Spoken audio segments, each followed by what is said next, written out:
Hello friends, चलिए आज बात करने वाले हैं जो कि पर्किंग अभिक्रिया के बारे में।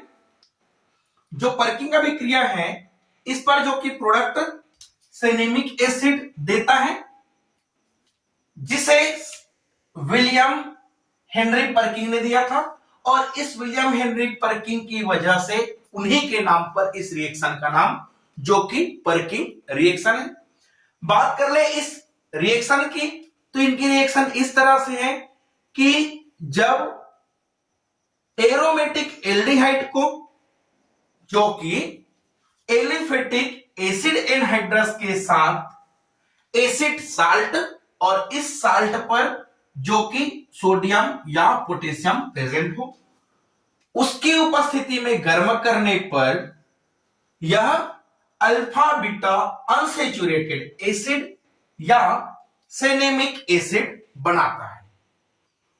तो देखिए क्या कहें यहां पर, सबसे पहले तो यहां पर यूज होना है पहला एरोमेटिक एल्डिहाइड की, और इस एरोमेटिक एल्डिहाइड को जो कि एसिड एनहाइड्रस के साथ इस तरह से एसिड एनहाइड्रस है उसके साथ जो एसिड साल्ट है उसकी उपस्थिति में गर्म करना है, जिससे यहां पास जो प्रोडक्ट बनेगा इस तरह से जो कि एसिड का फॉर्मेशन करेगा।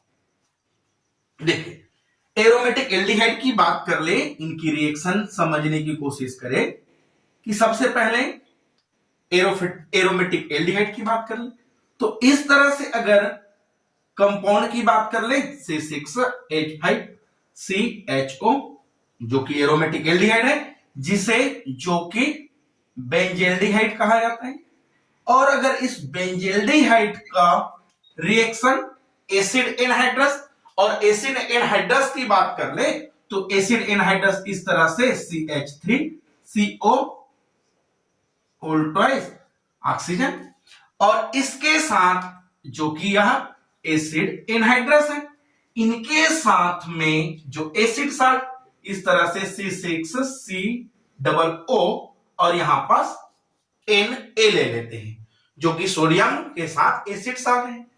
तब इनको यहां से गर्म करने से यह जो कंपाउंड है वह सिनेमिक एसिड देगा, और सिनेमिक एसिड का जो फार्मूला होता है इस तरह से बेंजेल्डिहाइड के साथ में CHO और यहां पास ऑक्सीजन निकलकर हाइड्रोजन आ जाता है, फिर इसके बाद जो कि कार्बोक्सिलिक एसिड वाला फंक्शनल ग्रुप लग जाता है। तब इस कंपाउंड की अगर बात कर ले, यही तो है यहां पास alpha form beta form, alpha beta unsaturated acid बनाता है, जिसे क्या बोले यहां पर सिनेमिक एसिड कहा जाता है। तो इस तरह से यह इनकी रिएक्शन होता है। और अगर इस रिएक्शन की मैकेनिज्म को समझें तो चलिए इनकी मैकेनिज्म को समझते हैं। पर्किंग रिएक्शन की जो मैकेनिज्म है वह इस तरह से है। स्टेप नंबर फर्स्ट बात कर ले इस मैकेनिज्म की, तो स्टेप फर्स्ट यह है कि सबसे पहले इस पर हम लोग कैटेलिस्ट लिए थे, और उस कैटेलिस्ट को इस तरह से एसिड साल्ट लिए थे, जिसे CH3C डबल बॉन्ड O और यहां पास Na जो कि सोडियम एसीटेट है। और इस सोडियम एसीटेट का जब आयनाइजेशन हुआ, आयनाइजेशन होने से क्या है यहां पास CH3C double O minus charge और जो कि Na प्लस चार्ज है जो कि बाहर निकल जाता है। उसके बाद यह जो सोडियम एसीटेट है वह आयनाइजेशन होकर जो एसीटेट बनाए, वह एसीटेट जो कि स्टेप नंबर सेकेंड पर चला जाता है, और स्टेप नंबर सेकेंड पर इस तरह से होता है कि इस पर जो कि हम लोग एक न्यूक्लियोफाइल यूज किए थे, और उस न्यूक्लियोफाइल का नाम जो कि एसिड एनहाइड्रस लिए थे, और इस तरह से एसिड एनहाइड्रस लिए थे CH3C डबल बॉन्ड O, फिर इस कार्बन में ऑक्सीजन, फिर से ऑक्सीजन के बाद कार्बन, और यहां से जो कि डबल बॉन्ड ऑक्सीजन के साथ जुड़ते हुए जो कि CH था, यहां पर CH3 था।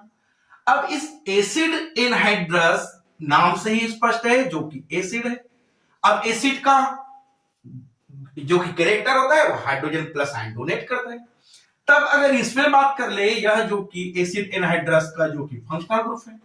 अब इस फंक्शनल ग्रुप के बाद अल्फा हाइड्रोजन ए भी है, अल्फा हाइड्रोजन ए भी है, और दोनों जो कि सेम है। तब कोई एक को ले लेते हैं यहां पास, अगर इस वाले को ले ले तो इसको इस तरह से लिख दे CH2 और यहां पास हाइड्रोजन ले ले। अगर इस रिएक्शन का जो इस कंपाउंड है एसिड एनहाइड्रस, इनका रिएक्शन जो कि एसीटेट माइनस आयन यहां से बना हुआ है उनके साथ रिएक्शन कर लेगा।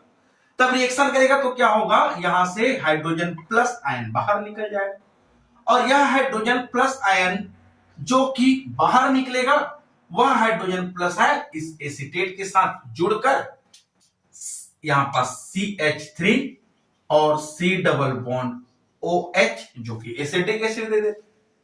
अब उसके बाद यह जो कंपाउंड है वह इस तरह से बनता है CH3 C double bond O, फिर से यहां पास ऑक्सीजन, फिर कार्बन डबल बॉन्ड ऑक्सीजन, और यहां पर जो कि CH2। अब इस CH2 में जो कि हाइड्रोजन प्लस आयन डोनेट किया है, तो जो कि यहां पास माइनस आयन लग गया, तब इसे जो कहा जाता है कार्बेनियंस। अब यह कार्बेनियंस जो कि रिएक्शन करेगा जो बेंजल्डिहाइड लिए उनके साथ, इस तरह से अगर करा दे इसको, स्टेप नंबर 3 की बातें करें तो जो यहां पास C6H5 C double bond O और यहां से ले ले हाइड्रोजन जो कि बेंजल्डिहाइड है। अब इस बेंजल्डिहाइड के साथ में यह जो कार्बेनियंस बना हुआ है वह इस पर न्यूक्लियोफिलिक एडिशन होगा। कैसे, यहां पास इनका लिख दिया जाए तो क्या है, यहां पास CH2 माइनस आयन, फिर यहां से कार्बन डबल बॉन्ड ऑक्सीजन, फिर ऑक्सीजन, फिर कार्बन, इस कार्बन डबल बॉन्ड ऑक्सीजन, फिर से है यहां पर जो कि CH3। अब हमको पता है इस बेंजल्डिहाइड की बात कर ले तो यह जो कि माइनस चार्ज है, और ऑक्सीजन के बाद जो कार्बन है वह जो कि प्लस चार्ज है। तब यहां से जो कार्बन माइनस चार्ज है वह इस कार्बन के पॉजिटिव चार्ज की ओर जो कि न्यूक्लियोफिलिक एडिशन रिएक्शन देगा। तब यह जो प्रोडक्ट बनाएगा यहां से वह इस तरह से बन जाएगा C6H5, और उसके बाद यहां से कार्बन, यहां पास जब कंपाउंड आया तब यहां से जो इलेक्ट्रॉन था वह उस ओर चले गया, तब इस ऑक्सीजन पर जो कि नेगेटिव चार्ज आ जाता है, और यहां से जो हाइड्रोजन जुड़ा हुआ है और इनके साथ जो कि CH2, फिर यहां पास कार्बन और इस कार्बन पर डबल बॉन्ड ऑक्सीजन, फिर से oxygen, carbon double bond oxygen, फिर CH3, इस तरह से जुड़ जाते हैं। अब होगा क्या, यह जो कि ऑक्सीजन पर माइनस चार्ज लगा हुआ है और इस एसिटिक एसिड का जो हाइड्रोजन प्लस आयन यहां से डोनेट होके एसीटेट में गया था, वह हाइड्रोजन प्लस आयन इसके साथ आके जुड़ जाता है, तब इस कंपाउंड को ये स्टेबल बना देते हैं। और जो एसीटेट माइनस आयन बच गया वह एसीटेट माइनस आयन फिर से सोडियम के साथ रिएक्शन करके सोडियम एसीटेट पुनः बना लेता है, जो कि वहां पास उत्प्रेरक यूज हुआ था वह उत्प्रेरक निकल चुका है। अब देखिए फिर से इस पर आ जाए, इस कंपाउंड को अगर लिया जाए स्टेप नंबर 4 तक की बात कर ले, जो कि C6H5 C डबल बॉन्ड की जगह में यहां पर सिंगल बॉन्ड और OH, यहां पर hydrogen, CH2 C double bond O, oxygen, carbon double bond oxygen, फिर से CH3। अब यहां से होगा इस तरह से, देखिए अगर ये जो कि फंक्शनल ग्रुप फिर से दे दिया यहां पर एसिड एनहाइड्रस। अब इस एसिड एनहाइड्रस में अगर देखा जाए तो यह अल्फा पोजीशन, यह अल्फा पोजीशन, अल्फा पोजीशन से हाइड्रोजन डोनेट करेगा। अगर हाइड्रोजन डोनेट करने के बाद क्या यह कंपाउंड स्टेबल हो जाएगा? नहीं होगा। तब यहां से इस बीटा पोजीशन पे हाइड्रोक्साइड को भी डोनेट कर देगा और इस अल्फा पोजीशन से हाइड्रोजन डोनेट कर देगा। तब यह जो कि अनसैचुरेटेड हो जाएगा। यहां से जब हाइड्रोजन निकलेगा, OH निकलेगा, तो यह अपनी कार्बन की वैलेंसी कंप्लीट करने के लिए इस ऑक्सीजन पर डबल बॉन्ड आ जाएगा। तो यहां पास C6H5 C और यहां पास हाइड्रोक्साइड बाहर निकल गया। अब बचा हाइड्रोजन डबल बॉन्ड CH, उसके बाद जो कि carbon double bond oxygen, oxygen, carbon double bond oxygen, फिर से यहां पर CH3 कंपाउंड बना लिया। देखिए यह जो कंपाउंड बना है, इस कंपाउंड का फिर से क्या है, यहां से क्या हुआ था, इस पर H2O बाहर निकला था, और जब H2O बाहर निकला तब इसे जो कि डिहाइड्रेशन कहा गया है। अब क्या होगा यहां से, जो कि इसी कंपाउंड के साथ स्टेप नंबर 5 की बात कर ले, जो कि C6H5 CH double bond CH, carbon के साथ ऑक्सीजन, फिर ऑक्सीजन, फिर कार्बन, डबल बॉन्ड ऑक्सीजन, और यह CH3। अब इस कंपाउंड का क्या होने वाला है, यहां से जो यहां पर डिहाइड्रेशन हुआ था, H2O बाहर निकला था, वह H2O फिर से वापस इसके साथ आ जाता है, किस फॉर्म पर, जो कि हाइड्रोलाइसिस करते हुए।